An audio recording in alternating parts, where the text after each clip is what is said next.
ഈശോ മിശിഹായ്ക്ക് സ്തുതിയായിരിക്കട്ടെ. പ്രിയപ്പെട്ട സഹോദരങ്ങളെ, ഞാൻ ഷിബു ജെയിംസ്. സാമീഡിയ എന്ന നമ്മുടെ യൂട്യൂബ് ചാനലിലേക്ക് എല്ലാ സുഹൃത്തുക്കൾക്കും സ്വാഗതം. 2026 ലോഗോസിന്റെ പഠനമാണ് ഈ ചാനലിലൂടെ നടത്തപ്പെടുന്നത്. ഇത് 1 സാമുവൽ 6-ാം അധ്യായത്തിൽ നിന്നുള്ള ചോദ്യോത്തരങ്ങളാണ്. 6-ാം അധ്യായത്തിന്റെ സമാന വാക്യങ്ങളും ഇതോടൊപ്പം ഉൾപ്പെടുത്തിയിട്ടുണ്ട്. ഇതിനു സമാന്തരമായി മോക്ക് ടെസ്റ്റുകളും നടത്തുന്നുണ്ട്. മോക്ക് ടെസ്റ്റിൽ പങ്കെടുക്കാൻ രജിസ്റ്റർ ചെയ്യാൻ താല്പര്യമുള്ളവർക്ക് ഇനിയും രജിസ്റ്റർ ചെയ്യാവുന്നതാണ്. ഒന്നാമത്തെ ചോദ്യം, 1 സാമുവൽ അധ്യായം 6-ൽ എത്ര വാക്യങ്ങളുണ്ട്? 21 വാക്യങ്ങൾ. ചോദ്യം 2, 1 സാമുവൽ അധ്യായം 6-ലെ ഏക തലക്കെട്ട് പേടകം തിരിച്ചെത്തുന്നു. 3, കർത്താവിൻ്റെ പേടകം എത്ര നാൾ ഫിലിസ്ത്യരുടെ രാജ്യത്തായിരുന്നു? 7 മാസം. 4, കർത്താവിൻ്റെ പേടകം 7 മാസം എവിടെയായിരുന്നു? ഫിലിസ്ത്യരുടെ രാജ്യത്ത്. 5, കർത്താവിൻ്റെ പേടകം നാം എന്തു ചെയ്യണം? ആരോട് ചോദിച്ചു? ഫിലിസ്ത്യർ പുരോഹിതന്മാരോടും ജ്യോത്സ്യന്മാരോടും. 6, ഫിലിസ്ത്യർ പുരോഹിതന്മാരെയും ജ്യോത്സ്യന്മാരെയും വിളിച്ചു വരുത്തി എത്ര ചോദ്യങ്ങൾ ചോദിച്ചു? 2. 7, ഫിലിസ്ത്യർ പുരോഹിതന്മാരെയും ജ്യോത്സ്യന്മാരെയും വിളിച്ചു വരുത്തി ചോദിച്ച 2 ചോദ്യങ്ങൾ ഏതെല്ലാം? കർത്താവിൻ്റെ പേടകം നാം എന്തു ചെയ്യണം? രണ്ടാമത്തെ ചോദ്യം, പൂർവ്വസ്ഥാനത്തേക്ക് തിരിച്ചയക്കുമ്പോൾ അതോടൊപ്പം നാം എന്താണ് കൊടുത്തയക്കേണ്ടത്? 8, ഫിലിസ്ത്യർ പുരോഹിതന്മാരെയും ജ്യോത്സ്യന്മാരെയും വിളിച്ചു വരുത്തി ആദ്യം ചോദിച്ച ചോദ്യമെന്ത്? കർത്താവിൻ്റെ പേടകം നാം എന്തു ചെയ്യണം? 9, നാം എന്തു ചെയ്യണം എന്നാണ് ഫിലിസ്ത്യർ പുരോഹിതന്മാരെയും ജ്യോത്സ്യന്മാരെയും വിളിച്ചു വരുത്തി ചോദിച്ചത്? കർത്താവിൻ്റെ പേടകം. 10, പൂർവ്വസ്ഥാനത്തേക്ക് തിരിച്ചയക്കുമ്പോൾ ഡാഷ് കൊടുത്തയക്കേണ്ടത്? 1 സാമുവൽ 6:2 പ്രകാരം പൂരിപ്പിക്കുക. അതോടൊപ്പം നാം എന്താണ്? 11, കർത്താവിൻ്റെ പേടകം പൂർവ്വസ്ഥാനത്തേക്ക് തിരിച്ചയക്കുമ്പോൾ അതോടൊപ്പം നാം എന്താണ് കൊടുത്തയക്കേണ്ടത് എന്ന ചോദ്യത്തിന് അവർ നൽകിയ മറുപടി എന്ത്? ഇസ്രായേലിയരുടെ ദൈവത്തിൻ്റെ പേടകം തിരിച്ചയക്കുന്നത് വെറും കൈയോടെ ആകരുത്.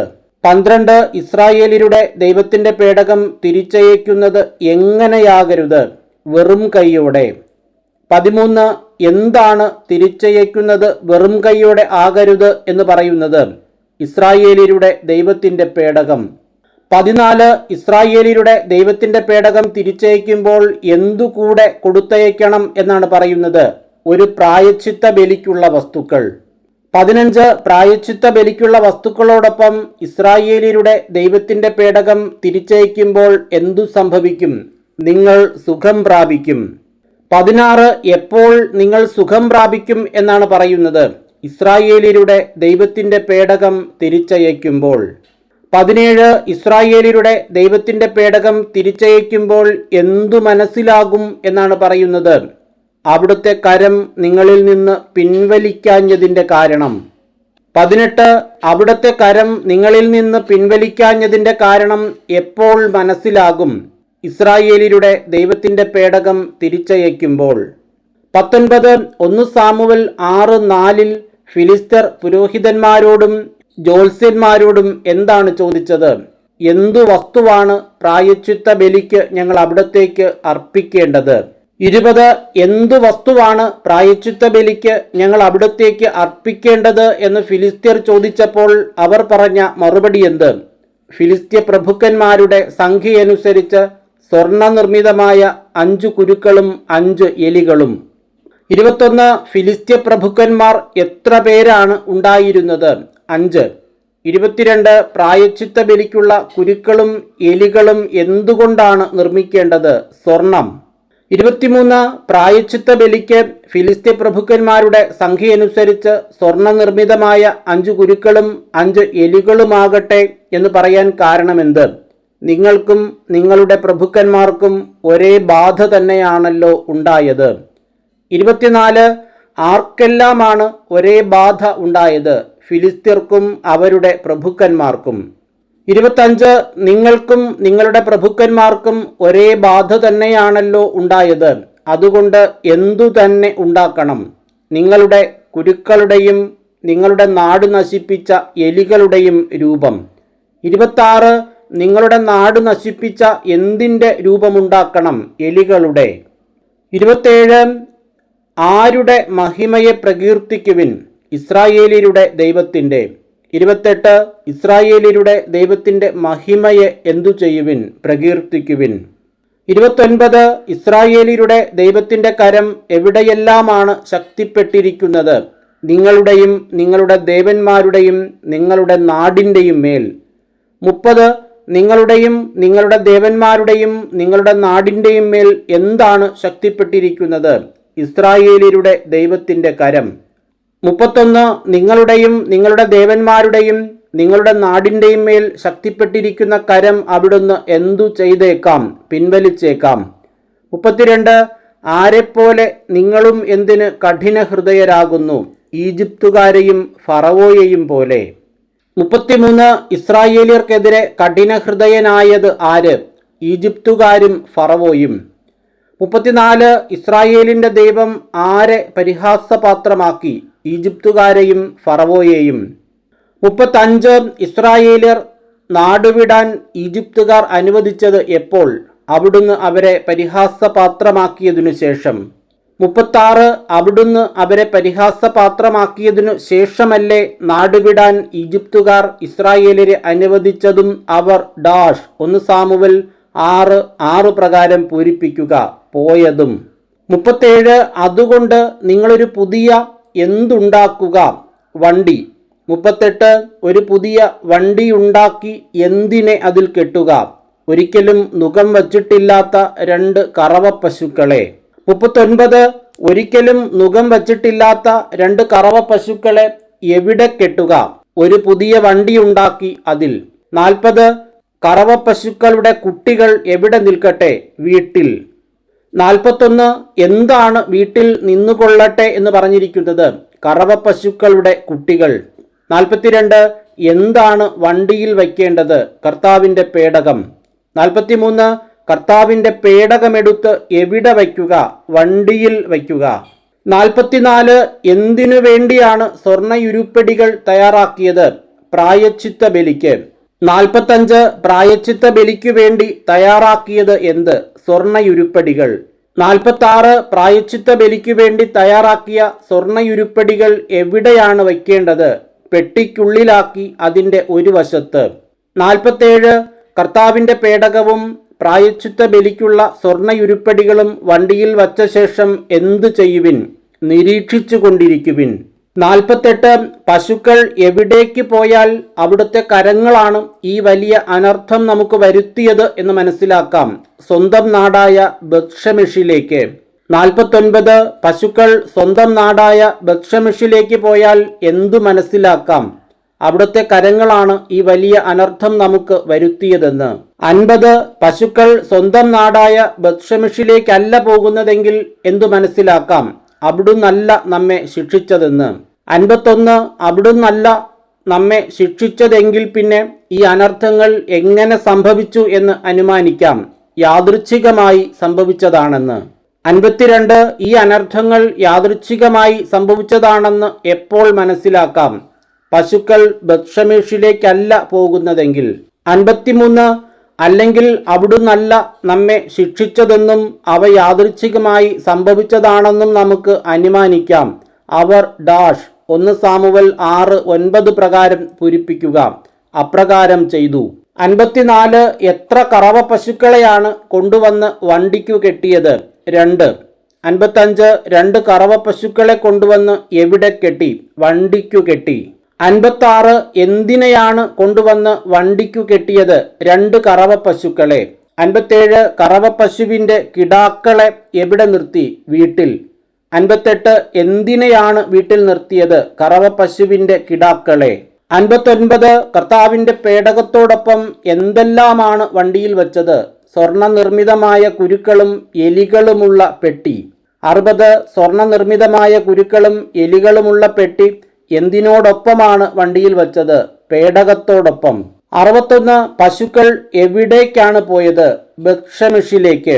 62 പശുക്കൾ ഏതു വഴിയാണ് അമറിക്കൊണ്ട് ഇടം വലം നോക്കാതെ പോയത്? ബത്ഷെമെഷിലേക്കുള്ള പെരുവഴിയിലൂടെ. 63 ബത്ഷെമെഷിലേക്കുള്ള പെരുവഴിയിലൂടെ പശുക്കൾ എങ്ങനെയാണ് പോയത്? അമറിക്കൊണ്ട് ഇടം വലം നോക്കാതെ നേരെ പോയി. 64 ബത്ഷെമെഷിലേക്കുള്ള പെരുവഴിയിലൂടെ അമറിക്കൊണ്ട് ഇടം വലം നോക്കാതെ നേരെ പോയത് എന്ത്? പശുക്കൾ. 65 ഫിലിസ്ത്യ പ്രഭുക്കന്മാർ എവിടെ വരെ പശുക്കളെ അനുധാവനം ചെയ്തു? ബത്ഷെമെഷ് അതിർത്തി വരെ. 66 ബത്ഷെമെഷ് അതിർത്തി വരെ പശുക്കളെ അനുധാവനം ചെയ്തത് ആര്? ഫിലിസ്ത്യ പ്രഭുക്കന്മാർ. 67 പശുക്കൾ കർത്താവിന്റെ പേടകവും വഹിച്ച് വരുമ്പോൾ ബത്ഷെമെഷിലെ ജനങ്ങൾ എവിടെയായിരുന്നു? വയലിൽ. 68 ബത്ഷെമെഷിലെ ജനങ്ങൾ വയലിൽ എന്തു ചെയ്യുകയായിരുന്നു? ഗോതമ്പ് കൊയ്തുകൊണ്ടിരിക്കുകയായിരുന്നു. 69 വയലിൽ ഗോതമ്പ് കൊയ്തുകൊണ്ടിരുന്ന ജനങ്ങൾ തലയുയർത്തി നോക്കിയപ്പോൾ എന്താണ് കണ്ടത്? കർത്താവിന്റെ പേടകം. 70 ആരാണ് കർത്താവിന്റെ പേടകം കണ്ടത്? വയലിൽ ഗോതമ്പ് കൊയ്തുകൊണ്ടിരുന്ന ജനങ്ങൾ. 71 കർത്താവിന്റെ പേടകം കണ്ട ജനങ്ങൾ എന്തു ചെയ്തു? അത്യധികം ആനന്ദിച്ചു. 72 ആരാണ് അത്യധികം ആനന്ദിച്ചത്? കർത്താവിന്റെ പേടകം കണ്ട ജനങ്ങൾ. 73 കർത്താവിന്റെ പേടകം വഹിച്ചു വന്ന വണ്ടി എവിടെ ചെന്നാണ് നിന്നത്? ബത്ഷെമെഷുകാരനായ ജോഷ്വയുടെ വയലിൽ. 74 ബത്ഷെമെഷുകാരനായ ജോഷ്വയുടെ വയലിൽ ചെന്നു നിന്നത് എന്ത്? കർത്താവിന്റെ പേടകം വഹിച്ചു വന്ന വണ്ടി. 75 ബത്ഷെമെഷുകാരനായ ജോഷ്വയുടെ വയലിൽ ഉണ്ടായിരുന്നത് എന്ത്? ഒരു വലിയ കല്ല്. 76 എവിടെയാണ് ഒരു വലിയ കല്ല് ഉണ്ടായിരുന്നത്? ബത്ഷെമെഷുകാരനായ ജോഷ്വയുടെ വയലിൽ. 77 വണ്ടിക്ക് ഉപയോഗിച്ചിരുന്ന മരം വെട്ടിക്കീറി എന്തു ചെയ്തു? പശുക്കളെ ദഹനബലിയായി കർത്താവിന് സമർപ്പിച്ചു. 78 എന്തിനെയാണ് ദഹനബലിയായി കർത്താവിന് സമർപ്പിച്ചത്? പശുക്കളെ. 79 പശുക്കളെ ദഹനബലിയായി ആർക്ക് സമർപ്പിച്ചു? കർത്താവിന്. 80 ആരാണ് കർത്താവിന്റെ പേടകവും അതോടൊപ്പം സ്വർണ്ണയുരുപ്പടികൾ വച്ചിരുന്ന പെട്ടിയും താഴെ ഇറക്കിയത്? ലേവ്യർ. 81 ലേവ്യർ എന്താണ് താഴെ ഇറക്കിയത്? കർത്താവിന്റെ പേടകവും അതോടൊപ്പം സ്വർണ്ണയുരുപ്പടികൾ വച്ചിരുന്ന പെട്ടിയും. 82 കർത്താവിന്റെ പേടകവും അതോടൊപ്പം സ്വർണ്ണയുരുപ്പടികൾ വച്ചിരുന്ന പെട്ടിയും താഴെ ഇറക്കി എവിടെ വച്ചു? ആ വലിയ കല്ലിന്മേൽ. 83 എന്താണ് ആ വലിയ കല്ലിന്മേൽ വച്ചത്? കർത്താവിന്റെ പേടകവും അതോടൊപ്പം സ്വർണ്ണയുരുപ്പടികൾ വച്ചിരുന്ന പെട്ടിയും. 84 ബത്ഷെമെഷിലെ ജനങ്ങൾ അന്ന് കർത്താവിന് ഏതെല്ലാം ബലികളാണ് സമർപ്പിച്ചത്? ദഹനബലികളും ഇതര ബലികളും. 85 കർത്താവിന് ദഹനബലികളും ഇതര ബലികളും സമർപ്പിച്ചതാര്? ബത്ഷെമെഷിലെ ജനങ്ങൾ. 86 ബത്ഷെമെഷിലെ ജനങ്ങൾ കർത്താവിന് ദഹനബലികളും ഇതര ബലികളും സമർപ്പിച്ചതു കണ്ട ഫിലിസ്ത്യ പ്രഭുക്കന്മാർ എവിടേക്കാണ് മടങ്ങിയത്? എക്രോണിലേക്ക്. 87 എക്രോണിലേക്ക് മടങ്ങിയതാര്? ഫിലിസ്ത്യ പ്രഭുക്കന്മാർ. 88 ഫിലിസ്ത്യ പ്രഭുക്കന്മാർ എത്ര പേരാണ് അന്നു തന്നെ എക്രോണിലേക്ക് മടങ്ങിയത്? 5 പേരും. 89 കർത്താവിന് പ്രായശ്ചിത്ത ബലിയായി ഫിലിസ്ത്യർ സമർപ്പിച്ചത് എന്ത്? സ്വർണ്ണക്കുരുക്കൾ. 90 ഫിലിസ്ത്യർ സ്വർണ്ണക്കുരുക്കൾ സമർപ്പിച്ചത് ആർക്ക്? എന്തിന്? കർത്താവിന് പ്രായശ്ചിത്ത ബലിയായി. 91 ഫിലിസ്ത്യർ സമർപ്പിച്ച സ്വർണ്ണക്കുരുക്കളിലൊന്ന് എവിടത്തേക്ക് വേണ്ടിയായിരുന്നു? അഷ്ദോദിന്. 92 ഫിലിസ്ത്യർ സമർപ്പിച്ച സ്വർണ്ണക്കുരുക്കളിൽ മറ്റൊന്ന് എവിടത്തേക്ക് വേണ്ടി? മറ്റൊന്ന് എന്നുദ്ദേശിക്കുന്നത് രണ്ടാമത്തേത്, ഗാസായ്ക്ക്. 93 ഫിലിസ്ത്യർ സമർപ്പിച്ച സ്വർണ്ണക്കുരുക്കളിൽ മൂന്നാമത്തേത് എവിടത്തേക്ക് വേണ്ടിയായിരുന്നു? അഷ്കലോൺ. 94 ഫിലിസ്ത്യർ സമർപ്പിച്ച സ്വർണ്ണക്കുരുക്കളിൽ നാലാമത്തേത് എവിടത്തേക്ക് വേണ്ടിയായിരുന്നു? ഗത്തിന്. 95 ഫിലിസ്ത്യർ സമർപ്പിച്ച സ്വർണ്ണക്കുരുക്കളിൽ അഞ്ചാമത്തേത് എവിടത്തേക്ക് വേണ്ടിയായിരുന്നു? എക്രോണിന്. 96 ഫിലിസ്ത്യർ സമർപ്പിച്ച സ്വർണ്ണ എലികൾ എന്തിൻ്റെ സംഖ്യയനുസരിച്ചായിരുന്നു? ഫിലിസ്ത്യ പ്രഭുക്കന്മാരുടെ അധീനതയിലുള്ള കോട്ടകളാൽ ചുറ്റപ്പെട്ട നഗരങ്ങളുടെയും തുറസായ ഗ്രാമങ്ങളുടെയും. 97 ഫിലിസ്ത്യ പ്രഭുക്കന്മാരുടെ അധീനതയിലുള്ള കോട്ടകളാൽ ചുറ്റപ്പെട്ട നഗരങ്ങളുടെയും തുറസായ ഗ്രാമങ്ങളുടെയും സംഖ്യയനുസരിച്ച് ഫിലിസ്ത്യർ സമർപ്പിച്ചത് എന്ത്? സ്വർണ്ണ എലികൾ. 98 എന്ത് ഇറക്കിവെച്ച ആ വലിയ കല്ല് ഇന്നും അവിടെ ഉണ്ട്? കർത്താവിന്റെ പേടകം. 99 കർത്താവിന്റെ പേടകം ഇറക്കി വച്ചത് എന്തിൽ? വലിയ കല്ലിൽ. 100 എവിടെയുള്ള കല്ലിലാണ് കർത്താവിന്റെ പേടകം ഇറക്കി വച്ചത്? ബത്ഷെമെഷുകാരനായ ജോഷ്വയുടെ വയലിൽ. 101 ബത്ശമെഷുകാരനായ ജോഷുവയുടെ വയലിലുള്ള ആ വലിയ കല്ല് എന്തിനു സാക്ഷിയായി ഇന്നും അവിടെയുണ്ട്? ഈ സംഭവത്തിനു സാക്ഷിയായി. 102 ഈ സംഭവത്തിനു സാക്ഷിയായി ആ വലിയ കല്ല് ഇന്നും എവിടെയാണ് ഉള്ളത്? ബത്ശമെഷുകാരനായ ജോഷുവയുടെ വയലിൽ. 103 കർത്താവിൻ്റെ പേടകത്തിലേക്ക് എത്തി നോക്കിയ എത്ര ബത്ശമെഷുകാരെ അവിടുന്ന് വധിച്ചു? 70. 104 കർത്താവിൻ്റെ പേടകത്തിലേക്ക് എത്തി നോക്കിയ എവിടുത്തുകാരെയാണ് അവിടുന്ന് വധിച്ചത്? ബത്ശമെഷുകാരെ. 105 എന്തുകൊണ്ടാണ് ബത്ശമെഷുകാർ വിലപിച്ചത്? കർത്താവ് അവരുടെ ഇടയിൽ കൂട്ടക്കൊല നടത്തിയതുകൊണ്ട്. 106 കർത്താവ് അവരുടെ ഇടയിൽ കൂട്ടക്കൊല നടത്തിയതുകൊണ്ട് അവർ എന്തു ചെയ്തു? അവർ എന്ന് പറഞ്ഞിരിക്കുന്നത് ബത്ശമെഷുകാരെയാണ്. അവർ വിലപിച്ചു. 107 കർത്താവ് അവരുടെ ഇടയിൽ കൂട്ടക്കൊല നടത്തിക്കഴിഞ്ഞപ്പോൾ അവർ എത്ര ചോദ്യങ്ങൾ ചോദിച്ചു? 2. 108 ബത്ശമെഷുകാർ ചോദിച്ച 2 ചോദ്യങ്ങൾ ഏതെല്ലാം? കർത്താവിൻ്റെ സന്നിധിയിൽ, പരിശുദ്ധനായ ഈ ദൈവത്തിൻ്റെ സന്നിധിയിൽ നിൽക്കാൻ ആർക്കു കഴിയും? 2. നമ്മുടെ അടുത്തു നിന്ന് അവിടുത്തെ എങ്ങോട്ട് അയക്കും? 109 ബത്ശമെഷുകാർ ചോദിച്ച രണ്ടാമത്തെ ചോദ്യം എന്ത്? നമ്മുടെ അടുത്തു നിന്ന് അവിടുത്തെ എങ്ങോട്ട് അയക്കും? 110 കർത്താവിൻ്റെ സന്നിധിയിൽ ഈ ദൈവത്തിൻ്റെ സന്നിധിയിൽ നിൽക്കാൻ ആർക്കു കഴിയും?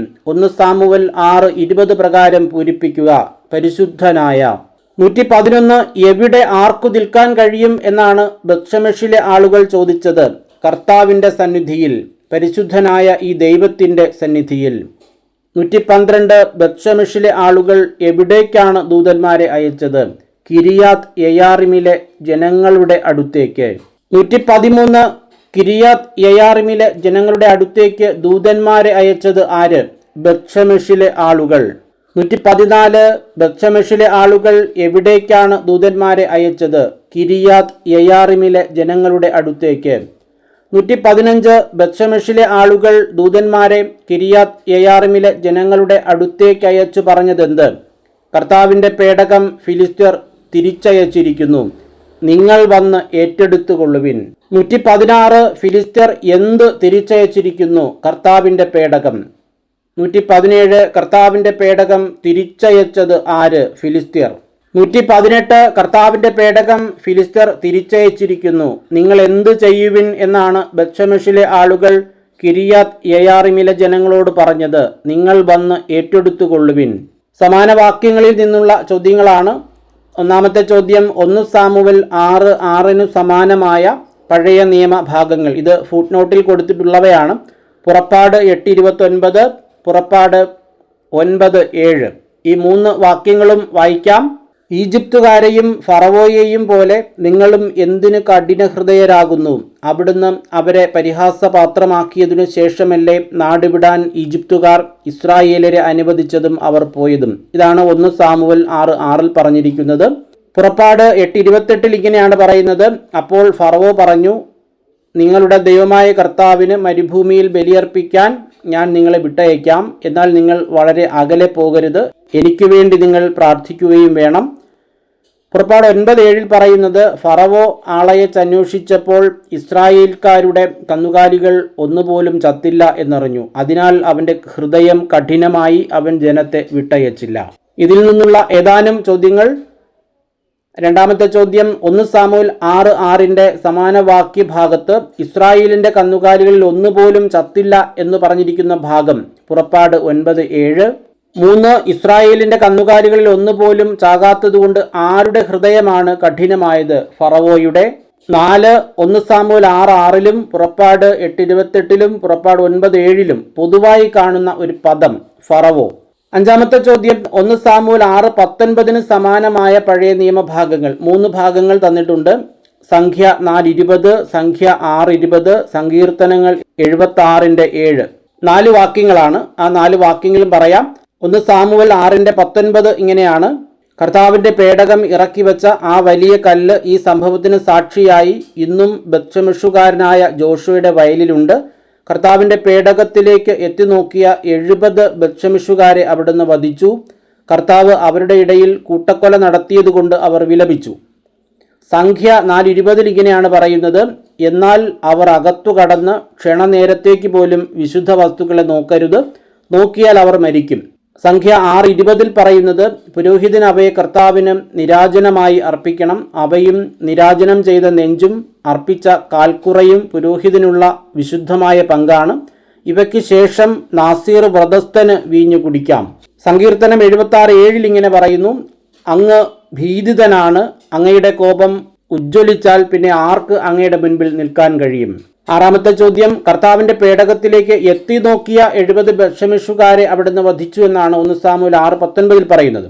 എന്നാൽ വിശുദ്ധ വസ്തുക്കളെ നോക്കരുത്, നോക്കിയാൽ അവർ മരിക്കും എന്ന് പറഞ്ഞിരിക്കുന്ന സമാന വാക്യഭാഗം സംഖ്യ 4:20. 6 സമാന വാക്യങ്ങളും 118 ചോദ്യോത്തരങ്ങളും, അങ്ങനെ 124 ചോദ്യോത്തരങ്ങളാണ് 1 സാമുവേൽ അധ്യായം 6 തയ്യാറാക്കിയിട്ടുള്ളത്. ഇതിൻ്റെ മോക്ക് ടെസ്റ്റ് നാളെ 7-ാം തീയതി നടത്തുകയാണ്. ഇനിയും മോക്ക് ടെസ്റ്റിൽ പങ്കെടുക്കാൻ രജിസ്റ്റർ ചെയ്യാൻ താല്പര്യമുള്ളവർക്ക് രജിസ്റ്റർ ചെയ്യാവുന്നതാണ്. എല്ലാവരും നന്നായി പഠിക്കുക. എല്ലാവർക്കും എല്ലാവിധമായ നന്മകളും അനുഗ്രഹങ്ങളും ഉണ്ടാകട്ടെ എന്ന് ആശംസിച്ചുകൊണ്ട് പ്രാർത്ഥിച്ചുകൊണ്ട് നിർത്തുന്നു. നന്ദി.